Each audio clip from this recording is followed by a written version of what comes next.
Hi, we're here today from Richland School District 2 to talk to you about magnet school sustainability.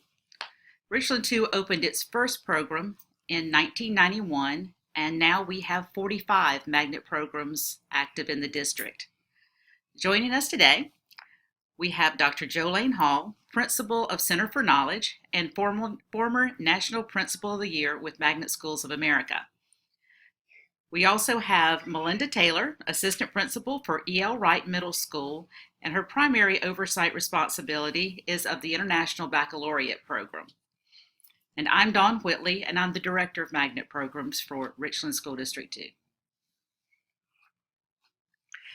At the heart of any program's sustainability is vision. Vision is the center of the wheel that ties everything together. It ties all key components in order to sustain your program. Today, we will highlight each of the areas on this wheel and explain areas that we have found to be effective in implementation. Today, we will visit strategic plans, student achievement, leadership, recruitment, parent relationships, finance, staff development, and unique themes, all of which are a part of sustaining any program.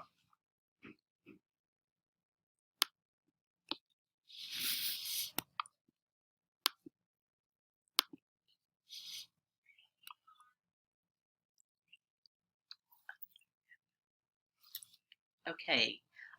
The strategic plan for any program, every program should have a vision or a mission. And as you move forward with that, each part needs to set an action plan. And the action plan actually should be long term. In order to sustain longevity, you need to look out toward the future. 3 to 5 years is a great time plan to look at setting the strategic plan for. And there are some important elements. First of all, you want to set goals. And then for each goal, you want to have a budget, which is extremely important. And as you set that budget, you might want to look at the resources that are available now and also think about other resources that you might need to incorporate later on. The curriculum for this particular time is essential. One needs to make sure that that curriculum is updated periodically. And even more important than that, for each theme program, we have to make sure that we align the program to state and district standards. And oftentimes when doing that, sometimes teachers feel overwhelmed. So it's important to make sure that people see how each of the standards all fit together, because best practice is always best practice. As you move forward, you want to use the data that's gained from student formative and summative assessment to look at making sure that the tasks and assignments that you have developed are aligned to the students' strengths and weaknesses. And then as you move forward, it's also important to remember over time, you have to update and make sure that your program is relevant to the intended audience. What started at the beginning may change over time, and one needs to make sure that you keep it updated to make sure that it's relevant to the intended audience. As we continue through each of these areas, you will see that one area overlaps another. Melinda talked about updating curriculum and data evaluation to align students' performance and curriculum. That comes from looking at your student achievement. It is very important to not waver from high standards in order to maintain the success of your program. In order to maintain that success and having high standards, these are the things that could be considered to reflect on the data that is given to you. Data analysis with emphasis on your school's vision. If you're a STEMS magnet, you may want to focus on the data that is coming from your math and science to make sure that that is put out to the community through your marketing. You should also be monitoring your achievement to make sure that there are no gaps in the curriculum. Parent surveys, staff surveys, and student surveys can measure the effectiveness of the curriculum. It can measure your climate, and it can also measure the success of your program.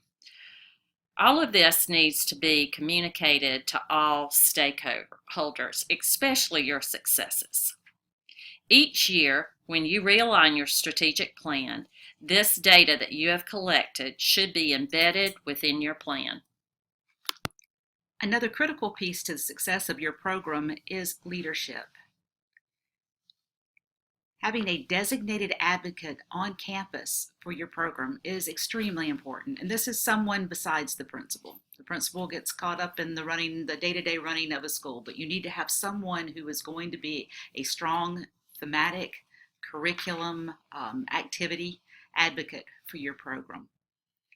This person also needs to pay particular attention to staff development, which would be aligned to the theme of your program. And this needs to be ongoing. This is not a one-shot deal, and it will need to be continuous as you change staff over the years. But it's important to stay focused on the vision or the theme of your magnet, and this is where your strategic plan is so very, very helpful, because you've captured everything in writing. Keep up with your revisions. Every year it's going to change a little bit, but make sure you have an updated document that you can share that has the details on your theme or vision. You need support from every level, not just the school, the parents, and the students, but also the school board and at the district level. And again, you need to communicate your program about your program and your successes to make sure that they have the information to stay current and can help you promote your program. Also important in leadership is that plan for transition. Change in principals, a change in the magnet contact, a change in teachers, superintendents, and you need to have a plan in place where you can communicate what your program is about and the support that you will need in order to sustain your program anytime there's a change. One of the most important pieces to the puzzle is recruitment. Just communication, communication, communication. You can't do enough of it. You need to have an awareness of your target audience. You need to realize that your target audience is going to range from kindergartners to grandparents, and make sure that you use different venues to communicate your information. This might come in the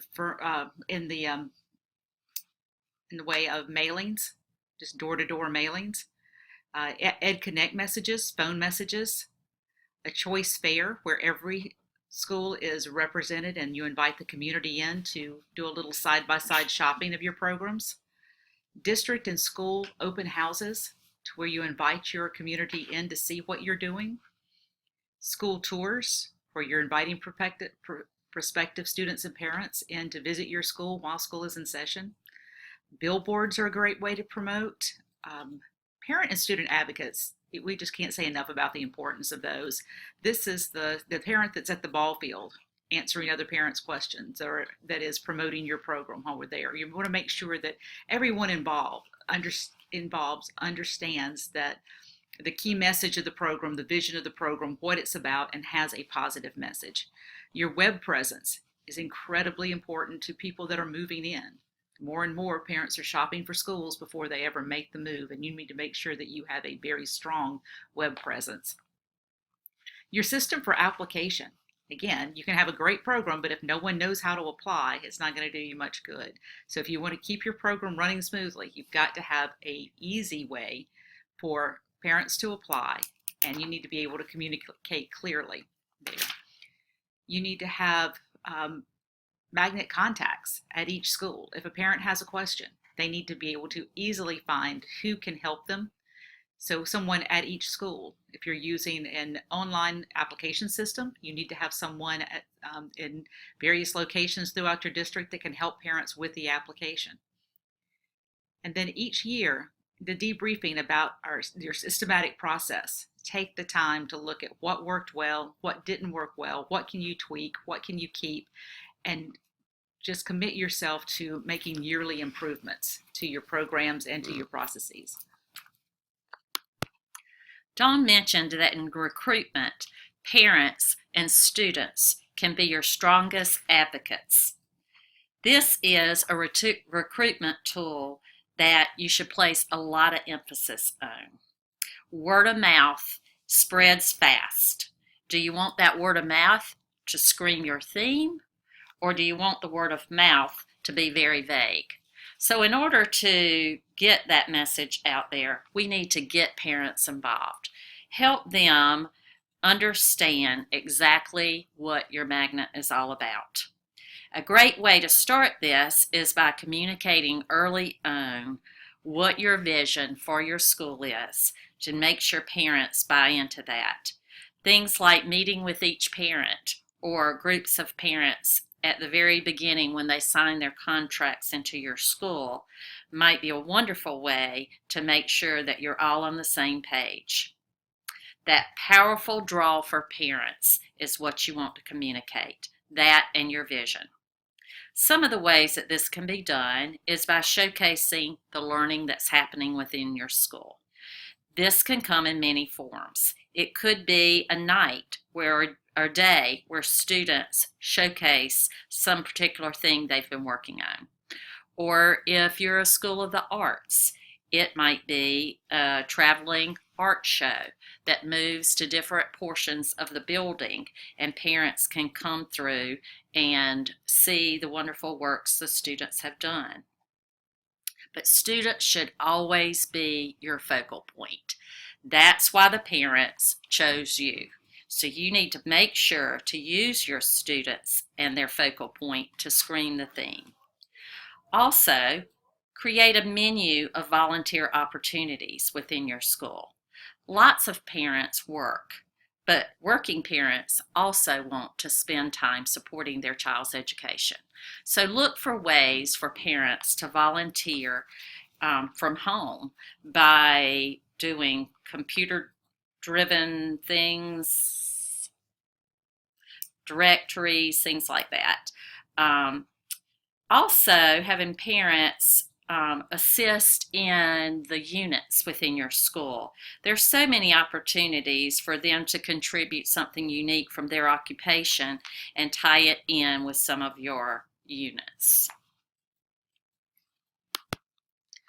One of the biggest concerns in sustaining a magnet program is the financial support that you need to keep a magnet program going. Actually, when we first started talking about what it took to sustain a magnet, I was probably more focused on finance than either Jolene or Melinda, just because that kind of falls within my realm, and I see that as a direct limiting factor. But it's certainly not the only limiting factor that there is out there. I think we talk more about financial sustainability in light of our MSAP grants, and these are the federally funded grants, the Magnet Schools Assistance Programs, that are available on a 3 to 5 year cycle. I think we're moving to a 5-year cycle now, but they are multi-million-dollar grants, and they are wonderful to be awarded that grant within your district. And we've had just tremendous success in implementing MSAT funded programs. As a matter of fact, Melinda oversees the IB program at E.L. Wright, and it was completely MSAT funded. But after 5 years, what do? You've had this opportunity to do incredible promotion within your district, to have billboards and slick mailers and buy equipment and pay for professional development, and you need to make sure that you are really taking advantage of that first 3 to 5 years, and you make good use of that money, because when it dries up, you need to be set to sustain this program with limited funds. Certainly you work with your school board and your school district prior to submitting the grant to talk about a plan for sustainability. You also need to be careful with how you're using your money. Buying equipment, buying materials, investing in professional development, it's wonderful. But be careful about the number of teacher positions that you put into the grant, because again, you don't want to lose staff after the grant ends.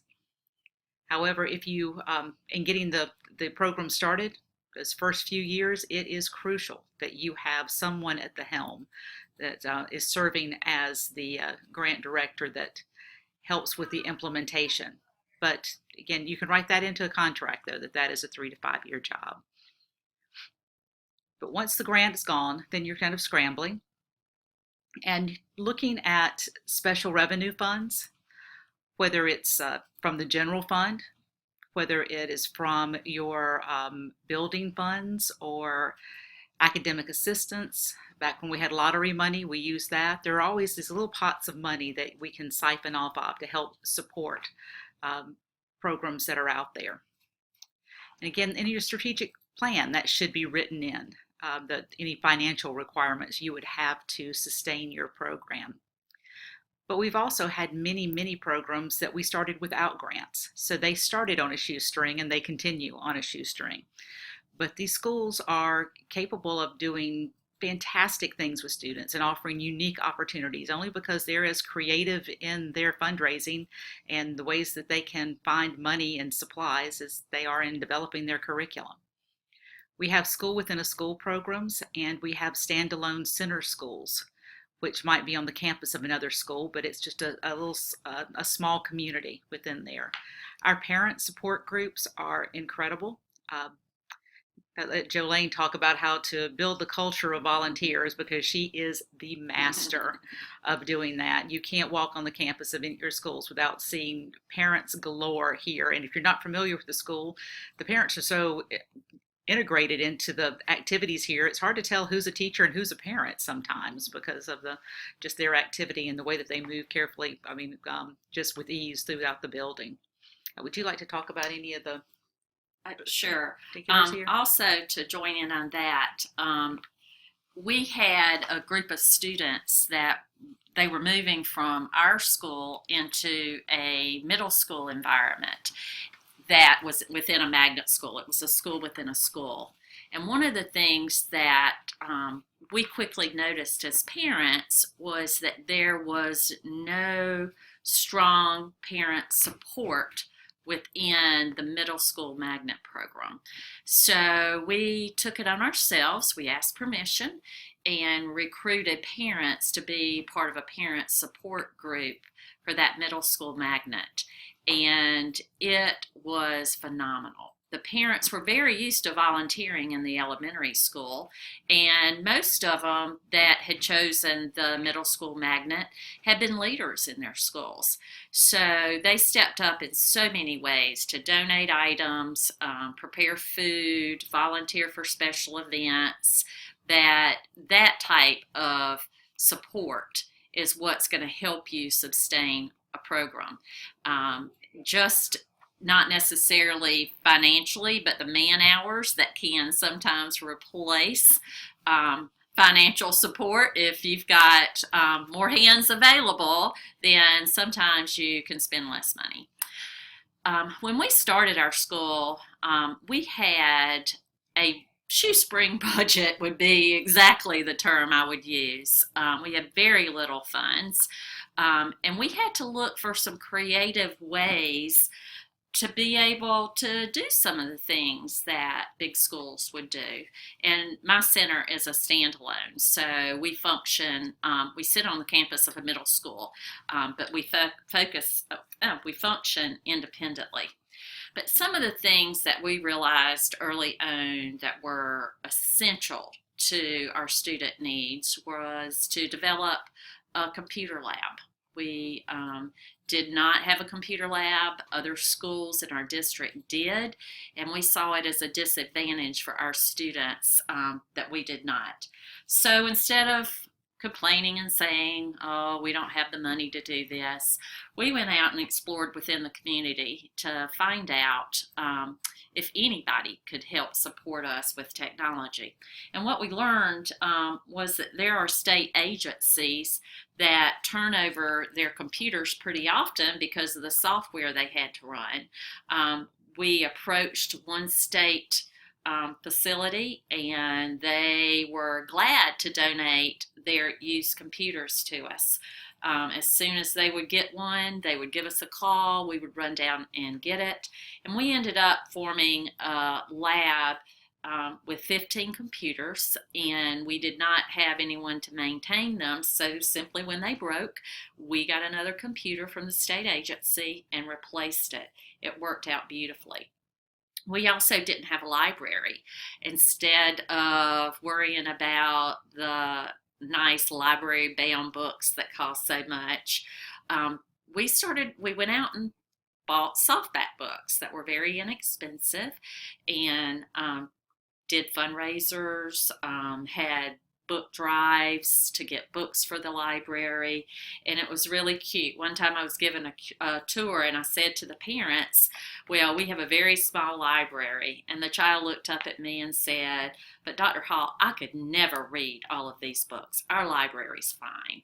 So a lot of times our expectations of what we have in a child's are not on the same level.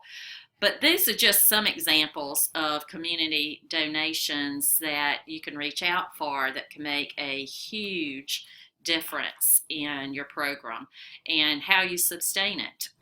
For us, we have to get very creative because we do not have many forms of financing, but I think where there's a will, there's a way. And one of the things that Jolene has done just a beautiful job of is building the culture where the students and the parents feel a responsibility for the betterment of the school, and it's their school and they want to improve it.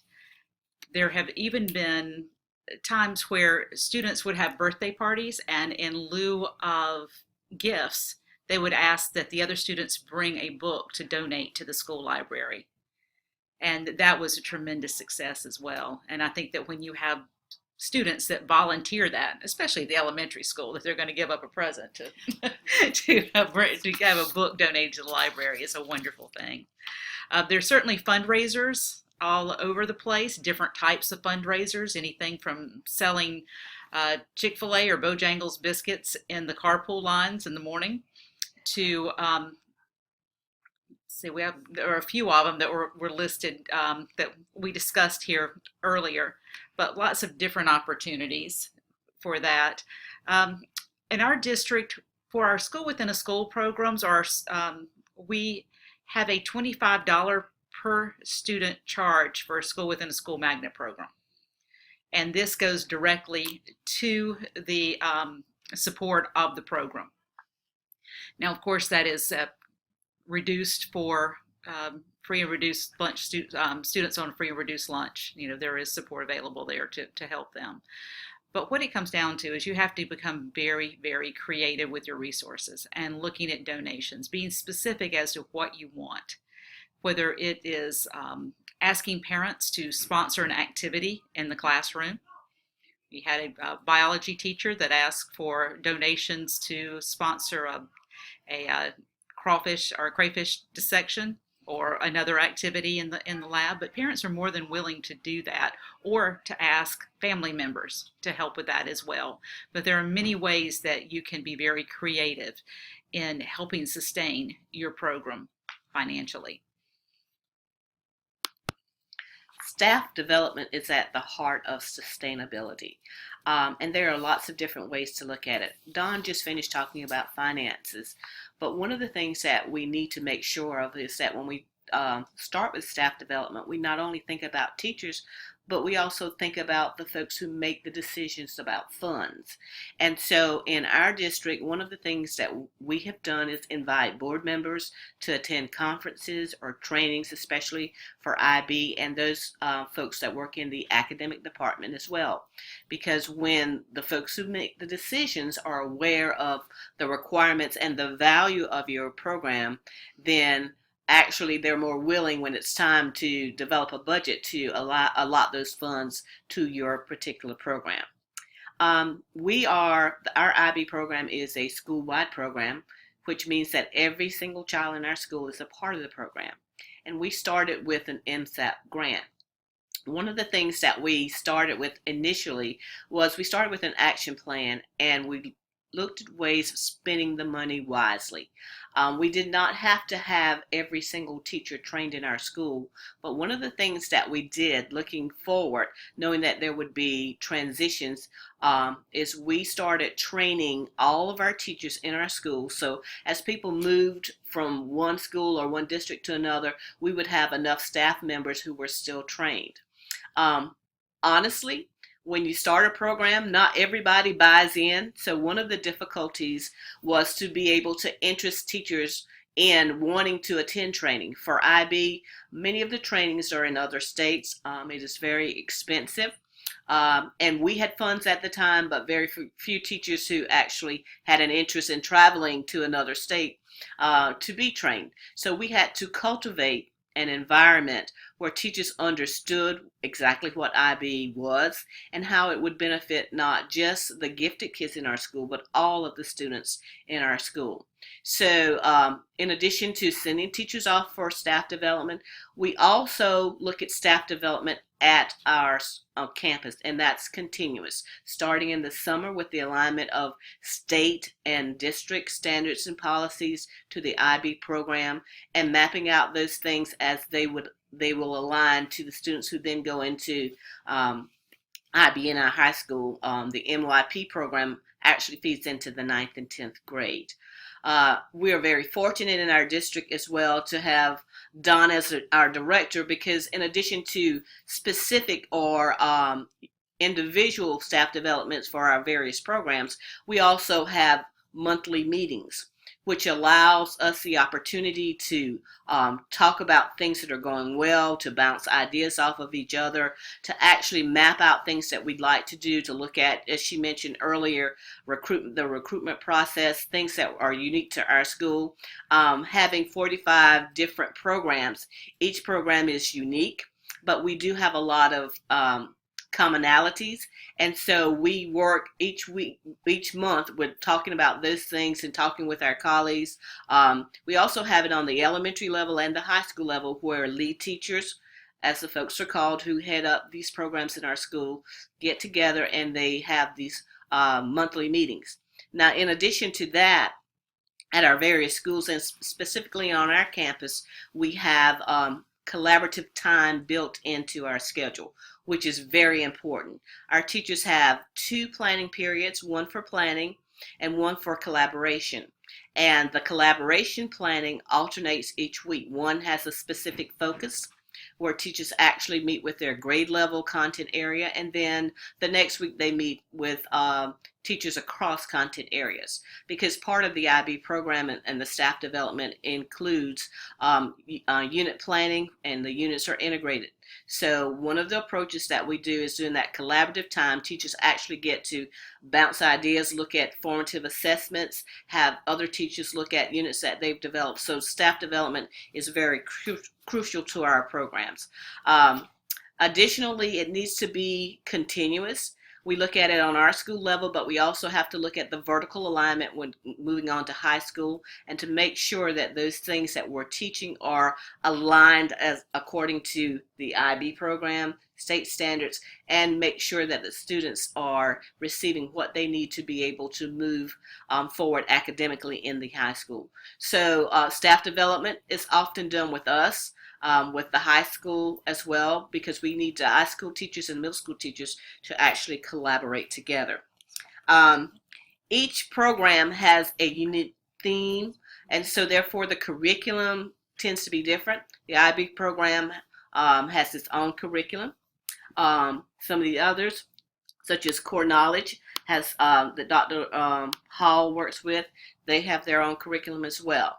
And then, of course, it's very important as things change, we look at the yearly alignment. One of the real problems, the real talk, is that the district has a lot of initiatives, and sometimes those conflict with what are specific to your program. And so what teachers and leaders have to do is find a way to make sure that those are integrated and see the value in both. Sometimes that's hard when you have so many new initiatives coming out, but at the end of the year, We meet with Don, our director, and other folks in the academic department. We review test scores, we review progress, recruitment, the numbers of students that have applied to our programs, and we talk about things that have gone well. We celebrate the things that we've done well, and we also look at areas that we can focus on and set goals for the next school year. It's important to make sure that your principal and other leaders in your building are aware of your program. So they're often included in all of the staff development. As a matter of fact, principals are included in the IB training. In addition to that, our administrative team, we break off by content areas and work with a content area for department meetings to make sure that we're incorporating all of the standards and looking at moving our students forward as far as the magnet is concerned and also as far as the district is concerned. Sometimes the unique qualities of the programs cause us to rethink, and when we look at different strategies, finances again, with IB, it's very expensive. It's not, you don't simply send somebody to another school for training. You have to send them usually to another state. For example, we're sending 8 teachers to Austin, Texas in July. This training is not every month, so it's sporadic, and you have to plan that as well. So planning that with the time of year when people have vacations is very important. And in addition to that, we want to make sure that teachers have the time during the summer to actually work on units and to get together with other teachers to make sure that they have everything in line for the beginning of the next school year.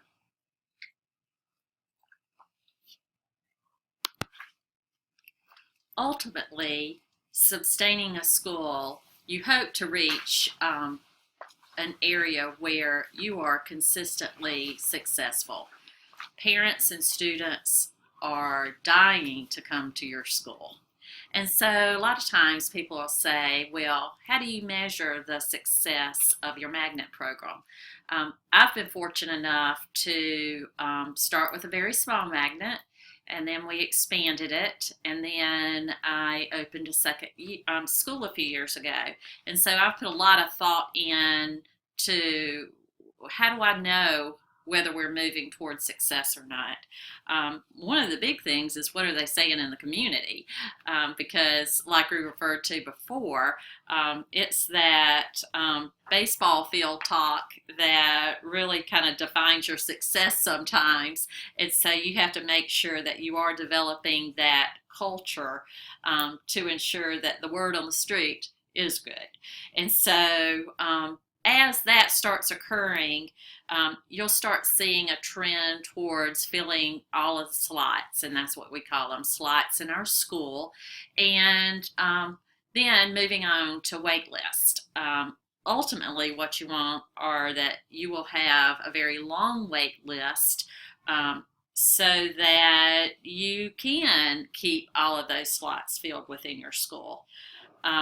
The reason why we opened our second site was because our wait list had gotten quite lengthy and the school board wanted to provide more of an opportunity. Jolene's being modest here. She might have 35 openings a year and had over 350 applicants. So there was quite a wait list and high demand for a replication of the program. But sorry Thank to you. interrupt. It's all right. One of the things that you also want to strive for is student retention. The more students that you can retain within your school, the more powerful your program will be, because those kids will have gone through your school through all the years. Fortunately, we have very few students within our magnet leave, and so we really do have the opportunity to see how our theme, which we are a core knowledge school, builds from kindergarten to 5th grade. But we do look at student retention rates to make sure that students aren't leaving because of dissatisfaction. Also, teacher retention rates. You want your teachers happy. A happy teacher makes a happy parent, makes a happy student. And so looking at if a teacher decides to move on to another school, why might that be? And making sure that you're doing what you need to do to hold on to those teachers and keep that success rate for those teachers high, because if the teachers are feeling successful and supportive, then your retention rate will remain high. One of the things, different programs have themes that really are quite different. Some are academic magnets, and those that are academic magnets really want to make sure that their academic achievement levels soar. It's really important to pick apart what areas need growth, constantly give that staff development. But one of the first things I think in South Carolina parents do when they start looking at schools is travel over to that State Department website where they can look up school report card rankings and know that those parents are going to want to see successful students' performance in any school that they're going to choose. Scream the theme. And that goes back a lot to just asking a child, tell me about your school. Being able to go from classroom to classroom and see lots of evidence that the students are studying and growing in the area that your school theme is wrapped around. For example, for core knowledge, we study lots of composers and artists, and we have lots of emphasis on world civilizations, things like that.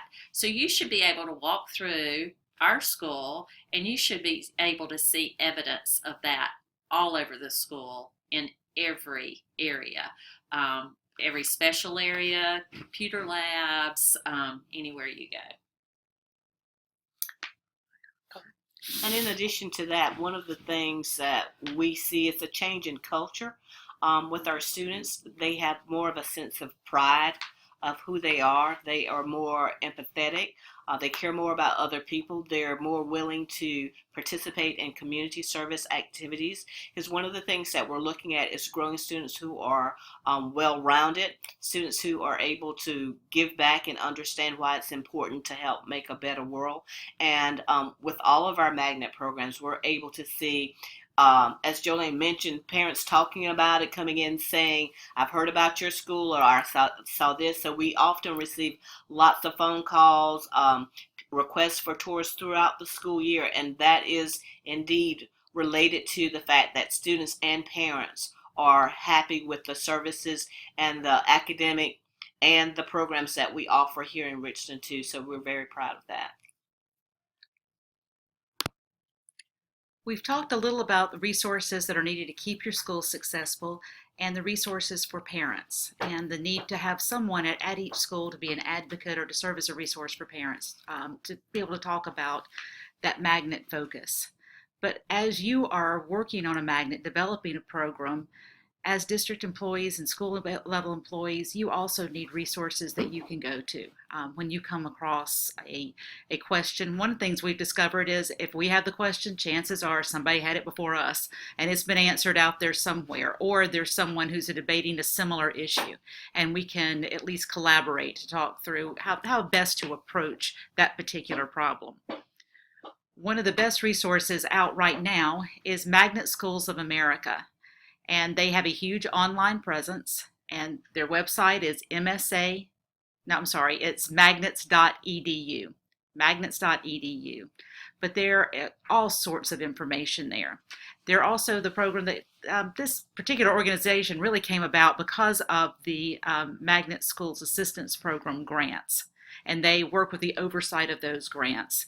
So they're, although they work with all types of magnets, they're most familiar with the school-wide magnets that were implemented with the great big federal grants. The federal government also has documents and different publications that can help you with implementing and sustaining programs. State Department of Education now has a magnet resource person with Barbara Turner, and she's worked with magnet programs and now oversees magnet programs for the state, and she's a great resource to contact if you have questions. If you're looking for a particular theme, she can help you find a similar program in the state or get you in touch with someone within Magnet Schools of America that would have a similar theme. Your community partnerships are also wonderful. These are people that can help you with support of your magnet, that can help you teach a particular unit or bring their particular interest into the classroom and help students get a different perspective on something related to your theme. Your local universities, again, just a wealth of support and information there with student interns or student teachers or people that have just specific interest. But one of the best resources I think we have in our district is our own staff. Whenever we have our monthly meetings, and I refer to it as the meeting of the Brain Trust, because these people have such energy and enthusiasm for their programs, and it is rare that there is not some sort of synergistic moment there within the meeting where there's a sharing of ideas and approaches. Even in planning for this, I can't tell you how many notes were taken and, oh, y'all do that? Oh, I hadn't thought of that. That's a great idea. That just seems like the constant banner throughout any of those meetings. We're certainly available to help. Welcome any phone calls or questions that you have. We have our staff that would be willing to come to your school if you have particular questions. You're welcome to come and visit to see what we're doing. We're certainly willing to share, and we have many ideas that we've implemented that we've borrowed from other districts, and then we just tweak them to make them Richland 2 specific. But we hope that this has offered some help or helped you through some issues that you're looking at, or helped you with some of your questions in sustaining your magnet programs. As I said, please feel free to contact us. We're more than happy to help. Thank you.